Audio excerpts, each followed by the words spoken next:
الرحمن الرحیم۔ کل ہم پڑھ رہے تھے کہ اللہ کے نبی صلی اللہ علیہ وسلم کی دعوت پر اللہ کے نبی صلی اللہ علیہ وسلم نے طائف کا سفر کیا، پھر اس کے بعد قبیلوں میں اللہ کے نبی صلی اللہ علیہ وسلم نے دین کی دعوت دی، مختلف قبیلے میں گھوم پھر کر۔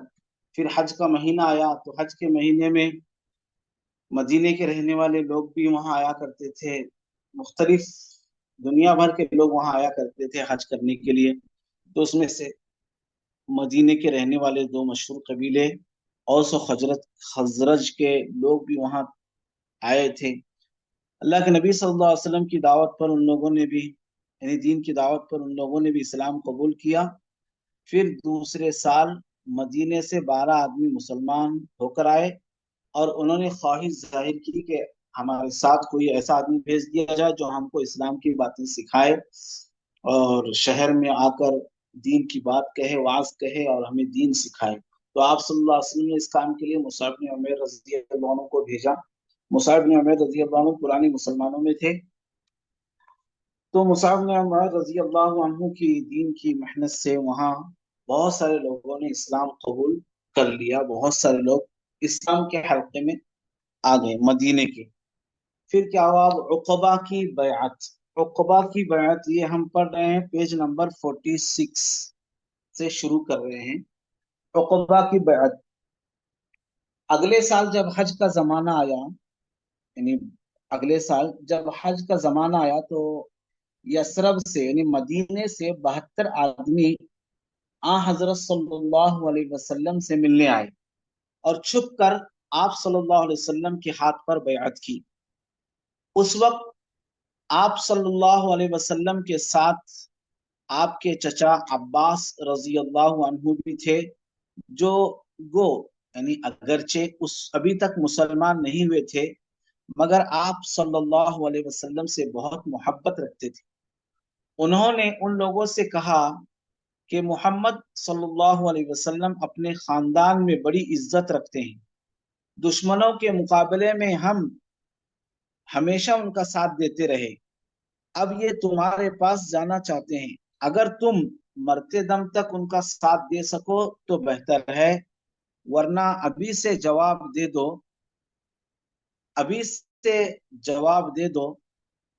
تو یثرب کے ایک بڑے سردار یعنی مدینے کے جو آئے ہوئے تھے اس میں سے ایک بڑے سردار نے کہا کہ ہم لوگ تلواروں کے گود میں پلے ہیں، تلواروں کے سائے میں پلے ہیں۔ وہ اتنا ہی، اسی قدر اتنا ہی کہنے پائے تھے کہ ایک دوسرے سردار ابو الحسیم نے کہا، یا رسول اللہ، ہم سے اور یہودیوں سے تعلقات ہیں، بیعت کے بعد یعنی ہم جو آپ سے بیعت کر رہے ہیں، بیعت یعنی ایک وعدہ لے رہے ہیں کہ اللہ کو حاضر ناظر رکھ کر کہ ہم اللہ کے ساتھ کسی کو شریک نہیں کریں گے، ہم گناہ نہیں کریں گے اور آپ سے محبت رکھیں گے، آپ کا خیال رکھیں گے، تو یہ اس کو بیعت کہتے ہیں۔ تو بیعت کے بعد یہ تعلقات کہیں ٹوٹ جائیں گے؟ ایسا نہ ہو کہ جب اسلام کو قوت اور طاقت حاصل ہو تو آپ ہم کو چھوڑ کر چلے جائیں۔ دیکھو یہ محبت تھی صحابہ رضی اللہ عنہ کی اللہ کے نبی صلی اللہ علیہ وسلم سے، ابھی سے جدائی کا غم اور جدائی کی فکر، کہیں ایسا نہ ہو کہ اگر جب اسلام کو قوت اور طاقت ہو جائے تو آپ ہم کو چھوڑ کر چلے جائیں، کہیں اور جگہ چلے جائیں یا پھر مدینہ واپس آ جائیں وغیرہ۔ تو آپ صلی اللہ علیہ وسلم نے مسکرا کر فرمایا، تمہارا خون میرا خون ہے، تم میرے ہو، میں تمہارا ہوں۔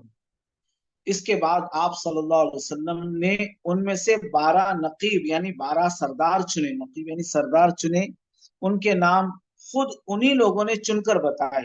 ان 12 میں سے 9 خزرج کے اور 3 اوس کے تھے، نہ قبیلے کے نام۔ یثرب یعنی مدینہ، کتاب میں یثرب ہے لیکن یثرب مدینے کو ہی کہتے ہیں۔ جی، اب ہجرت، مدینہ اور انصار۔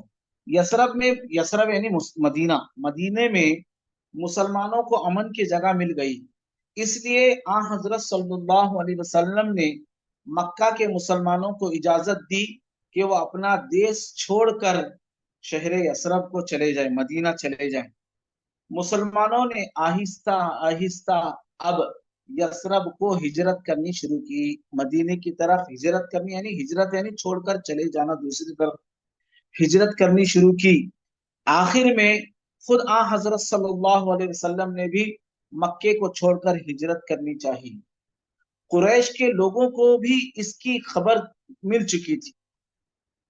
उन्होंने आपस में ये मशवरा तय किया, देखो मदीना, मक्का छोड़कर मदीना जाना ये इतना मुसलमानों के लिए इतना आसान नहीं था, इसलिए कि कुरैश मुसलमानों के दुश्मनी में जर्रा बराबर भी कमी नहीं करते थे। यानी उनको कैसे गवारा हो सकता था कि मुसलमान यहाँ से जाकर के चैन के साथ जिए, तो ये उनको गवारा नहीं था कुरैश को, यानी कुफ्फारे मक्का को। तो जब उनको मालूम हुआ कि मदीना, मक्का छोड़कर मदीना जा रहे हैं, तो जो भी मुसलमान, वो उनको खबर मिलती थी कि जो भी यहाँ से चला जा रहा है, तो उसके पीछे लगते थे और उनको सताते थे। कई वाकयात हैं कि हिजरत करके मक्का से जा रहे थे मदीना, तो सहाबा रजी अल्लाह अन्हुम को क्या क्या कितनी कुर्बानी देनी पड़ी। बहुत सारे सहाबा रजी अल्लाह अन्हुम को अपना माल और मता जमा, यानी जो कुछ कमाया था वो सब कुछ छोड़कर जाना पड़ा। और कई कई सहाबा तो अपने रिश्तेदारों को, अपने बीवियों को छोड़कर चले गए, तनहा छोड़कर चले गए, और तरह तरह बहुत सारी मुसीबतें और तकलीफों से गुजरना पड़ा। बहरहाल जब उनको खबर मिली, तो उन्होंने, एक किताब में हम पढ़ रहे हैं, जब उनको खबर पहुंची तो उन्होंने आपस में मिलकर ये तय किया कि हर कबीले का एक एक आदमी जमा हो और सब मिलकर एक साथ हजरत मोहम्मद सल्लल्लाहु अलैहि वसल्लम, नऊज बिल्लाह, उनको सोते हुए कत्ल कर देंगे। हजरत मोहम्मद सल्लल्लाहु अलैहि वसल्लम को सोते हुए कत्ल कर देंगे। खुदा ने आप सल्लल्लाहु अलैहि वसल्लम को उनके इस मशवरे की खबर दी। तो ये आप सल्लल्लाहु अलैहि वसल्लम ने भी हिजरत का इरादा किया और हिजरत के इंतजार में लगे। इंतजार, अल्लाह की तरफ से जब हुक्म होगा तब मैं हिजरत करूंगा, इसलिए इंतजार में आप सल्लल्लाहु अलैहि वसल्लम रुके रहे। तो उन्होंने ये मशवरा इसलिए किया, दूसरी किताब की बात हम अर्ज कर रहे हैं, कि उन्होंने ये, जब अल्लाह के नबी सल्लल्लाहु अलैहि वसल्लम ने हिजरत का इरादा किया, तो उन्होंने ये तय किया कि जब अल्लाह के नबी, जब मोहम्मद सल्लल्लाहु अलैहि वसल्लम हिजरत, जब हमारा मक्का छोड़कर जा रहे हैं, तो अब कैसे हुजूर सल्लल्लाहु अलैहि वसल्लम को तकलीफ पहुंचाएं। तो एक आदमी अगर कत्ल करेगा, यानी अल्लाह के नबी सल्लल्लाहु अलैहि वसल्लम को एक आदमी अगर मारेगा, तो उसका इल्जाम उस पर आएगा, एक खानदान पर आएगा। तो उन्होंने दारुन नदवा में, दारुन नदवा, वो जब कुफ्फार को कोई अहम काम करना होता था तो वो मशवरा करते थे दारुन नदवा में। उन्होंने वहां मशवरा किया कि हम क्या करेंगे कि हर कबीले का एक एक आदमी, सब लोग मिलकर क्या करेंगे, घेरेंगे अल्लाह के नबी सल्लल्लाहु अलैहि वसल्लम के घर को, और सब लोग मिलकर हुजूर सल्लल्लाहु अलैहि वसल्लम पर हमला करेंगे।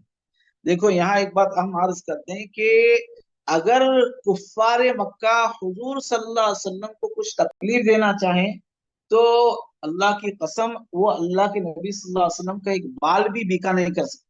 अल्लाह ने हमारे नबी सल्लल्लाहु अलैहि वसल्लम की हिफाजत फरमाई थी कि वो उनके करीब भी नहीं आ सकते थे। लेकिन शर और नफ्स जब आदमी का दुश्मनी में बढ़ जाता है, तो वो किसी की भी परवाह नहीं करता। तो इसलिए उन्होंने आप सल्लल्लाहु अलैहि वसल्लम को कत्ल करने का मशवरा किया कि सारे खानदान के लोग मिलकर कत्ल करेंगे। अब हुजूर अगर नौजुबिल्लाह हम हुजूर सल्लल्लाहु अलैहि वसल्लम को कत्ल कर देते हैं, तो बदले में हुजूर सल्लल्लाहु अलैहि वसल्लम के खानदान वाले ने, बनी हाशिम, पूरे कुरैश से तो वो जंग नहीं लड़ सकते, इसलिए उनकी हिम्मत नहीं करेंगे। तो ये उन्होंने तय किया था, किसने, कुफ्फार मक्का ने। तो अब आगे देखो, किताब में हम पढ़ रहे हैं, मक्का वालों के मक्का वालों के हजरत हुजूर सल्लल्लाहु अलैहि वसल्लम के मजहब से वो सख्त मुखालफत थी, मगर फिर भी सबको आप सल्लल्लाहु अलैहि वसल्लम की अमानत, दियानत और अमानत पर पूरा भरोसा था। चुनांचे बहुत से लोगों की अमानतें आप सल्लल्लाहु अलैहि वसल्लम के पास थी। तो आप सल्लल्लाहु अलैहि वसल्लम ने ये अमानतें हजरत अली मुर्तजा रजी अल्लाह अन्हु के सुपुर्द कर दी। कि हुजूर सल्लल्लाहु अलैहि वसल्लम के पास बहुत सारे लोगों की अमानतें थी, अब उनको लौटाने के लिए अल्लाह के नबी सल्लल्लाहु अलैहि वसल्लम ने हजरत अली रजी अल्लाह अन्हु के सुपुर्द सारी अमानतें की, और फरमाया कि आज की रात तुम मेरे बिस्तर पर आराम कर दो। यानी आप सल्लल्लाहु अलैहि वसल्लम को ये फरमाया, जब सुबह हो लोगों को उनकी अमानतें ये देकर तुम भी चले आना। हुजूर सल्लल्लाहु अलैहि वसल्लम ने हज़रत अली रजी अल्लाह अन्हु से ये फरमाकर आपके बिस्तर पर हुजूर सल्लल्लाहु अलैहि वसल्लम ने हजरत अली रजी अल्लाह अन्हु को सुला दिया। इस हुक्म के मुताबिक हजरत अली रजी अल्लाह अन्हु ने रात को हजरत सल्लल्लाहु अलैहि वसल्लम के बिस्तर पर आराम किया। कुरैश के लोग सुबह तक घर को घेरे पड़े रहे, यानी घेरा डाला हुजूर सल्लल्लाहु अलैहि वसल्लम। सुबह सवेरे ये देखकर हैरान हो गए कि मोहम्मद सल्लल्लाहु अलैहि वसल्लम के बिस्तर पर मोहम्मद सल्लल्लाहु अलैहि वसल्लम के बजाय अली इब्न अबी तालिब रजी अल्लाह अन्हु है। तो यहाँ और दूसरी किताबों में यह वाकया भी लिखा है कि हज़रत अली रजी अल्लाह अन्हु के को आप सल्लल्लाहु अलैहि वसल्लम ने अपने बिस्तर पर लिटाया और बाहर कुरैश के सारे खानदान के लोग बाहर तलवार लेकर खड़े थे कि कब आप सल्लल्लाहु अलैहि वसल्लम बाहर निकलेंगे और हम कत्ल करेंगे। तो अल्लाह के नबी सल्लल्लाहु अलैहि वसल्लम जब बाहर निकले तो सूरह यासीन की आयतें तिलावत करके, यानी सूरह यासीन फ़अग़शयनाहुम फ़हुम ला युबसिरून तक पढ़कर आप सल्लल्लाहु अलैहि वसल्लम ने एक मुट्ठी भर मिट्टी ली और उन पर फेंका। तो कुरैश ने वो जो सरदार जो तलवार लेकर खड़े हुए थे, तो उनको आप सल्लल्लाहु अलैहि वसल्लम नजर ही नहीं आए। आप सल्लल्लाहु अलैहि वसल्लम आराम से निकल गए, उनको दिखाई नहीं दे हुजूर सल्लल्लाहु अलैहि वसल्लम। तो बाद में किसी ने आवाज दिया कि तुम किसके इंतजार में खड़े हो। तो सबने कहा कि हम हुजूर मोहम्मद सल्लल्लाहु अलैहि वसल्लम के इंतजार में खड़े हैं कि कब वो बाहर आएंगे, हम उनको कत्ल करेंगे। तो उसने कहा कि मोहम्मद सल्लल्लाहु अलैहि वसल्लम तो कब के चले गए। तो बाद में अंदर आकर देखा कि कौन है, तो बिस्तर हटाकर देखा तो बाद में कौन है, वहां हजरत अली रजी अल्लाह अन्हु। तो ये देखकर कुरैश को बड़ी शर्मिंदगी हुई। अब आगे है किताब में, हमारी किताब में है आगे पेज नंबर 47 में हजरत सल्लल्लाहु अलैहि वसल्लम और हजरत अबू बकर रजी अल्लाह अन्हु में हिजरत का मशवरा पहले ही तय हो चुका था। दोनों अपने घरों से निकलकर, अब ये हुजूर सल्लल्लाहु अलैहि वसल्लम की हिजरत का बयान शुरू हो रहा है, अल्लाह के नबी सल्लल्लाहु अलैहि वसल्लम की हिजरत। दोनों अपने घरों से निकलकर मक्का के पास ही सौर नाम एक पहाड़ है, पहाड़ का नाम है सौर तारिस, तो उसके गार में जाकर छुप गए। सुबह को काफिरों ने आप सल्लल्लाहु अलैहि वसल्लम की खोज शुरू की, यानी आप सल्लल्लाहु अलैहि वसल्लम को तलाश करना शुरू किया और ढूंढते ढूंढते इस गार के मुंह तक आ गए। हजरत अबू बकर रजी अल्लाह अन्हु घबरा कर बोले, या रसूलुल्लाह, दुश्मन इतने करीब आ गए हैं और अगर वो आपके पांव की तरफ देखें, अपने पांव की तरफ, अगर वो अपने पांव की तरफ जरा झुक कर देखेंगे तो हम उनको नजर आएंगे। लेकिन हुजूर सल्लल्लाहु अलैहि वसल्लम के इत्मीनान का वही हाल था। फरमाया, घबराओ नहीं, खुदा हमारे साथ है। हजरत सल्लल्लाहु अलैहि वसल्लम और हजरत अबू बकर रजी अल्लाह अन्हु 3 दिन तक इस गार में रहे। हजरत अबू बकर रजी अल्लाह अन्हु के बेटे अब्दुल्ला रात को आकर मक्के वालों के हालात और मशवरों की खबर दिया करते थे। और कुछ रात गए हजरत अबू बकर रजी अल्लाह अन्हु का गुलाम चुपके से यहाँ आकर बकरियां ले जाता था। आप सल्लल्लाहु अलैहि वसल्लम और हजरत अबू बकर रजी अल्लाह अन्हु उनका दूध पी लेते। तो ये देखो क्या है, अल्लाह नबी। तो हजरत अबू बकर रजी अल्लाह अन्हु का पूरा घराना, जरा हम दूसरी किताब की बात कर रहे हैं, हमारी किताब में है हजरत अबू बकर रजी अल्लाह अन्हु का पूरा घराना अल्लाह के नबी सल्लल्लाहु अलैहि वसल्लम की खिदमत में वक्फ हो चुका था, यानी खिदमत के लिए अल्लाह के नबी हजरत अबू बकर रजी अल्लाह अन्हु ने अपने बेटे उनके बेटे अब्दुल्ला आकर कुरैश के मशवरों की खबर दिया करते थे। और फिर उनके और एक गुलाम अब्दुल्ला इब्न उरैकित उनका नाम है, वो भी आकर बकरियां चराया करते थे, यानी आमिर इब्न फुहैरा उनका नाम। उनको हुक्म देते थे कि वो दिन भर बकरियां चराया करें, शाम को उनका दूध पहुंचाया करें। तो बकरियां क्यों, इसलिए कि अल्लाह के नबी सल्लल्लाहु अलैहि वसल्लम और हजरत अबू बकर रज़ियल्लाहु अन्हु के जो पैर के निशान जो चले हुए हैं, कहीं ऐसा ना हो कि कुरैश जो दुश्मन हुजूर सल्लल्लाहु अलैहि वसल्लम की तलाश में यहाँ आए और उनके पैर के निशान को देखकर आप सल्लल्लाहु अलैहि वसल्लम तक पहुंच जाएं। इसलिए अबू बकर रजी अल्लाह अन्हु ने अपने गुलाम से कहा था कि बकरियां चरा कर जाएं, यानी उनके पैर के निशान वहां से मिट जाएं। और अस्मा बिनते अबू बकर रजी अल्लाह अन्हु की बेटी हुजूर सल्लल्लाहु अलैहि वसल्लम तक انہیں وہ غار تک کھانا پہنچایا کرتی تھی۔ اب یہاں دیکھیے کہ اگلے دن اللہ کے نبی صلی اللہ علیہ وسلم اور ابوبکر رضی اللہ عنہ جب چل رہے ہیں تو کیا ہوا کہ یہ بات دوسری کتاب میں ہے، ہماری کتاب میں نہیں ہے، دوسری کتاب میں نہیں، نبی رحمت حضرت سید ابو الحسن ندوی رحمۃ اللہ ندوی جو بڑے عالم ہیں ان کی کتاب ہے، اور بغیر دوسری کتاب میں بھی ہے سیرت مصطفیٰ، کہ کیا ہے کہ اللہ کے نبی یعنی حضرت ابو بکر رضی اللہ عنہ کو اتنی فکر اللہ کے نبی صلی اللہ علیہ وسلم کی، اتنی فکر، اتنی محبت کہ جب راستے چل رہے ہیں تو ابو بکر رضی اللہ عنہ کبھی دائیں چلتے ہیں اللہ کے نبی صلی اللہ علیہ وسلم کے، کبھی بائیں چلتے ہیں، کبھی آگے چلتے ہیں، کبھی پیچھے چلتے ہیں۔ تو اللہ کے نبی صلی اللہ علیہ وسلم نے جب محسوس کیا کہ ابو بکر کبھی آگے چل رہے ہیں، کبھی پیچھے چل رہے ہیں، کبھی دائیں چل رہے ہیں، کبھی بائیں چل رہے ہیں، تو اللہ کے نبی صلی اللہ علیہ وسلم نے پوچھا ابو بکر رضی اللہ عنہ سے کہ ایسا کیوں کر رہے ہو؟ تو حضرت ابوبکر صدیق رضی اللہ عنہ نے کہا، عرض کرنے لگے، اللہ کے نبی مجھے میری فکر نہیں، مجھے آپ کی فکر ہے۔ کبھی مجھے خیال آتا ہے کہ دشمن کبھی پیچھے سے حملہ کر دیں تو میں پیچھے ہو جاتا ہوں، کبھی مجھے خیال آتا ہے کہ کبھی آگے سے حملہ کر دے تو میں آپ کے آگے ہو جاتا ہوں، تاکہ پہلا مجھ تک وہ تیر لگے، یا کوئی دشمن کا حملہ پہلا مجھ پر ہو، بعد میں آپ پر کوئی آنچ نہ آئے، کبھی دائیں کبھی بائیں۔ یہ عشق تھا ابو بکر رضی اللہ عنہ کا حضور صلی اللہ علیہ وسلم سے۔ اور آگے یہ بھی بات ہے کہ جب چلتے چلتے اس غار کے قریب پہنچے تو ابو بکر رضی اللہ عنہ نے حضور صلی اللہ علیہ وسلم سے فرمایا، عرض کیا، اے اللہ کے نبی آپ ذرا ٹھہرے، میں جا کر غار ذرا صاف کر کے آتا ہوں۔ ذرا اندر گئے، وہاں کے جو کچرا جو کچھ تھا وہاں صاف کیا، اور وہاں جو سوراخ تھے سوراخ کو بند کیا، اور بند کر کے غار برا صاف کر کے اللہ کے نبی صلی اللہ علیہ وسلم نے کو ابو بکر رضی اللہ عنہ نے غار میں بلایا، اور بلا کر پھر بعد میں خیال آیا کہ سب میں نے سوراخ بند کیا لیکن ایک سوراخ ہے باقی ہے، تو وہاں حضرت ابو بکر رضی اللہ عنہ نے اپنا کرتا نکال کر اس سوراخ کو بند کیا۔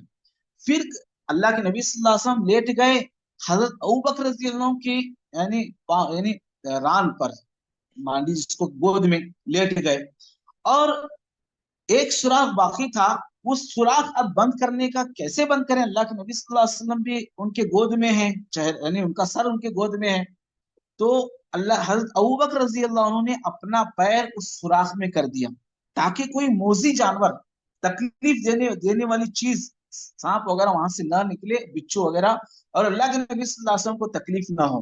یہ سوچ کر حضرت ابوبکر رضی اللہ عنہ نے اپنا پیر وہاں لگا دیا۔ تو ہوا یوں کہ تھوڑی دیر کے بعد ایک سانپ وہاں نکلا، اور حضرت ابوبکر رضی اللہ عنہ کی ایڑی جو وہاں لگی ہوئی تھی، پیر لگا ہوا تھا، تو حضرت ابوبکر رضی اللہ عنہ کے پیر کو ڈسا سانپ نے، تو وہ ڈسا تو سانپ کا زہر کا اثر چڑھا، اور زہر کے اثر سے ابوبکر رضی اللہ عنہ تو اللہ کے نبی صلی اللہ علیہ وسلم کی آنکھ کھلنے کے بعد فرمایا کہ کیا ہوا؟ تو حضرت ابوبکر رضی اللہ عنہ نے عرض کیا کہ اللہ کے نبی میں یہاں اس سوراخ میں پیر رکھا تھا تو ایک سانپ نے مجھے ڈسا، تو اللہ کے نبی صلی اللہ علیہ وسلم نے اپنا السلام علیکم قاری صاحب۔ منہ کا تھوک اللہ کے نبی صلی اللہ علیہ وسلم نے اس جگہ لگایا، جی وہ تھوک لگایا تو وہ زہر کا اثر ختم ہو گیا۔ قاری صاحب جی جی ہاں بولا، آواز نہیں آ رہی؟ آواز کٹ رہی۔ ایک منٹ، دروازہ تب سے آ رہی تھی مولا؟ ہاں تھوڑا 1-2 منٹ کا ریپیٹ کریں، 1 منٹ ہاں کا۔ ایک منٹ کا، جی چلیے۔ اللہ کے نبی صلی اللہ علیہ وسلم اور حضرت ابوبکر رضی اللہ عنہ جب غار کے قریب پہنچے، غار کے قریب پہنچنے کے بعد اللہ کے نبی صلی اللہ علیہ وسلم سے حضرت ابوبکر رضی اللہ عنہ نے عرض کیا کہ اے اللہ کے نبی ذرا رکے، میں ذرا غار کیسی ہے جائزہ لے کر آتا ہوں۔ ٹھیک ہے، میں آواز آ رہی ہے؟ جی آ رہی۔ ہاں، جائزہ دیکھ کر آتا ہوں۔ تو غار اندر گئے، غار کو صاف کیا، اور صاف کر کے साफ किया और सारे वहां के जो कचरा वगैरह था सब साफ किया, और जो सुराख थे तो बंद किया। तो अबू बकर रज़ी अल्लाह ने बुलाया, अल्लाह के नबी सल्लल्लाहु अलैहि वसल्लम को अंदर आए। अंदर के बाद में ख्याल आया कि एक सुराख बाकी है, तो अबू बकर रज़ी अल्लाह ने अपना कुर्ता निकाल कर उस सुराख को बंद किया। तो बैठे अल्लाह के नबी सल्लल्लाहु अलैहि वसल्लम और अबू बकर रज़ी अल्लाह। तो अबू बकर रज़ी अल्लाह की गोद में अल्लाह के नबी सल्लल्लाहु अलैहि वसल्लम ने सर रखकर आराम फरमाने लगे। तो बाद में एक सुराख खाली था, और उस सुराख में अल्लाह के हजरत अबू बकर रज़ी अल्लाह ने अपना पैर रख दिया, और पैर लगाकर ऐसे ही बैठे रहे, ताकि अल्लाह के नबी सल्लल्लाहु अलैहि वसल्लम को कोई तकलीफ ना हो, हरकत नहीं की। तो बाद में वहां से एक सांप निकलकर आप अबू बकर रजी अल्लाह को डसने लगा। तो वो जहर का असर अल्लाह अबू बकर रजी अल्लाह पर चढ़ा, और उस जहर के असर से तकलीफ होने लगी। अबू बकर रजी अल्लाह के आंखों से आंसू जारी हो गए। तो फिर उस आंखों से आंसू जारी हो गए, तो अल्लाह के नबी सल्लल्लाहु अलैहि वसल्लम बेदार हुए। फिर अल्लाह के नबी सल्लल्लाहु अलैहि वसल्लम ने पूछा कि क्या बात है। तो अबू बकर रजी अल्लाह ने अर्ज किया कि अल्लाह के नबी, ये सांप ने मुझे डसा है, मुझे इसकी तकलीफ हो रही है। तो अल्लाह के नबी सल्लल्लाहु अलैहि वसल्लम ने अपना लुआब दहन, थूक, वहां उस जगह को लगाया, तो जहर का असर खत्म हो गया। तो अल्लाह के नबी सल्लल्लाहु अलैहि वसल्लम ने फरमाया कि अबू बकर, ये सांप ये सांप आपको इसलिए डस रहा था कि अबू बकर जरा अपना पैर हटाओ, ताकि मुझे भी आखिरी नबी सल्लल्लाहु अलैहि वसल्लम का दीदार करने दो। ये थी मोहब्बत। ये नबी है हमारे नबी सल्लल्लाहु अलैहि वसल्लम, जो इंसानों के नबी, जानवरों के नबी और हैवानों के भी नबी, सारे नबी हमारे नबी सल्लल्लाहु अलैहि वसल्लम हैं। उनके दीदार के लिए वो सांप भी तमन्ना कर रहा है, और अबू बकर रज़ी अल्लाह से अर्ज कर रहा है कि अबू बकर जरा पैर हटाओ, ताकि मुझे भी आखिरी नबी का दीदार करने दो। तो ये, तो बहरहाल ये वाकया लिखा हुआ है। तो अबू बकर रज़ी अल्लाह वहां बैठे वहां थे। तो फिर कुफार मक्का ने, हाँ कुफार जब ये अंदर आए, तो वहां एक कबूतर ने, नहीं बल्कि उससे पहले एक मकड़ी ने जाला तन दिया एक, वहां गार के ऊपर एक दरख्त था, एक या छोटा पौधा था, एक दरख्त था, वहां जाला तना। और उस जाला तना, और उसके बाद कबूतर ने वहां उस दरख्त पर अंडे भी दिए। दुश्मन आए, तलाश करते हुए वहां तक पहुंचे, और देखा यहाँ जाला है, अगर अंदर आदमी अगर चला जाए तो जाला नहीं रहेगा। तो यहाँ तो ये जाला है, और कबूतर ने अंदर अंडे भी दिए, यहाँ तो कोई नहीं, उनका ख्याल वहां नहीं नहीं गुजरा। और वो बिल्कुल करीब पहुंचे, जरा अगर वो जरा नीचे देखते तो दोनों अल्लाह के नबी सल्लल्लाहु अलैहि वसल्लम उनको नजर आते। तो अबू बकर रजी अल्लाह ने जब देखा कि कुरैश बिल्कुल करीब है दुश्मन, तो उनको डर महसूस, अल्लाह की घबराए, अल्लाह की अर्ज किया, अल्लाह के नबी ये बिल्कुल करीब आ चुके हैं। तो हुजूर सल्लल्लाहु अलैहि वसल्लम ने फरमाया, घबराओ नहीं, हम दो हैं, लेकिन तीसरा हमारे साथ अल्लाह है, जिसका तज़किरा कुरान में भी है, इज़ यक़ूलु लिसाहिबिही ला तहज़न इन्नल्लाह मअना। बहरहाल ये वाकया भी है। अब हम किताब की तरफ आते हैं, पेज नंबर 48 से। अब किताब में हम पढ़ रहे हैं, चौथे दिन आप सल्लल्लाहु अलैहि वसल्लम और हजरत अबू बकर रजी अल्लाह अन्हु गार से निकले। एक रात दिन बराबर यूं ही चलते रहे। दूसरे दिन दोपहर को एक चट्टान के नीचे साये में दम दिया। चट्टान यानी बड़ा पत्थर, फड़ा जिसको हम कहेंगे, उस पहाड़ का, उस एक चट्टान के साये में आराम किया, दम लिया ने आराम किया। एक चरवाहा बकरियां चरा रहा था। हजरत अबू बकर रजी अल्लाह ने उससे दूध लेकर आप सल्लल्लाहु अलैहि वसल्लम के पास आए। आप सल्लल्लाहु अलैहि वसल्लम ने पी लिया और उसको नोश फरमाया, फिर आगे को बढ़े। उस यहाँ पर उम्मे माबद का वाकया भी यहाँ पेश आया, वो किताबों में है। कुरैश ने इश्तिहार कर दिया नहीं, मशहूर कर दिया, ये खबर पूरी फैला दी कि जो मोहम्मद सल्लल्लाहु अलैहि वसल्लम को और उनके दोस्त अबू बकर रजी अल्लाह अन्हु को गिरफ्तार करके लाएगा, उसको 100 ऊंट इनाम में दिए जाएंगे। सुराका इब्ने जाशम ने, जो मक्का का एक खूबसूरत सिपाही था, ये इश्तिहार सुना, ये खबर सुनी, तो इनाम के लालच में, 100 ऊंट में नहीं, इनाम के लालच में हथियार सज कर, यानी हथियार वगैरह लेकर घोड़े पर सवार निकला। और ठीक उसी वक्त एक चट्टान के पास पहुंचा, जब आप सल्लल्लाहु अलैहि वसल्लम वहां से रवाना हो चुके थे। उस चट्टान के पास पहुंचा तो अल्लाह के नबी सल्लल्लाहु अलैहि वसल्लम रवाना हो चुके थे। उसने आप सल्लल्लाहु अलैहि वसल्लम को देख लिया और चाहा कि घोड़ा दौड़ा कर नजदीक पहुंच जाए, لیکن گھوڑے نے ٹھوکر کھائی اور وہ گھوڑا گر پڑا. ترکش سے تیر نکالا، یعنی وہ تیر رکھنے کی جو وہ تھیلا ہوتا ہے اس کو ترکش کہتے ہیں. تیر رکھنے کا جس میں تیر رکھتے ہیں لوگ اس کو کہتے ہیں ترکش. وہاں سے تیر نکال کر عرب کے دستور کے رواج کے مطابق فال نکالی. فال یعنی تیر نکال کر پھینکا اس نے. اگر تیر سیدھا نکلا تو صحیح، اور تیر اگر ٹیڑھا، اگر سیدھا گرا تو صحیح اور ٹیڑھا گرا تو غلط. ایسا وہ سوچتے تھے. فال نکل تو اس جواب میں آیا نہیں، یعنی آگے نہیں بڑھنا چاہیے. مگر وہ نہ مانا، دوبارہ گھوڑا دوڑایا. اب گھوڑے کے پاؤں گھٹنوں تک زمین میں دھس گئے. تب وہ ڈرا اور سمجھا کہ ماجرا کچھ اور ہے. تو حضور صلی اللہ علیہ وسلم سے عرض کی، اے خدا کے رسول، امن بخشا جائے. اللہ کے نبی میں آپ کے پاس نہیں آؤں گا، دعا کیجیے. تو حضور صلی اللہ علیہ وسلم نے اس کی درخواست قبول فرمائی. تو وہ گھوڑا اٹھا تو وہاں سے واپس چلا گیا. پورا لمبا واقعہ ہے وہ. تو بہرحال جو ابھی وقت ہمارا کافی ہو رہا ہے، یہاں ہم رک جائیں گے. مدینے سے ہم مدینہ جو اب سبق ہے آگے پیج نمبر 49 پر، وہ انشاءاللہ ہم آگے پڑھیں گے.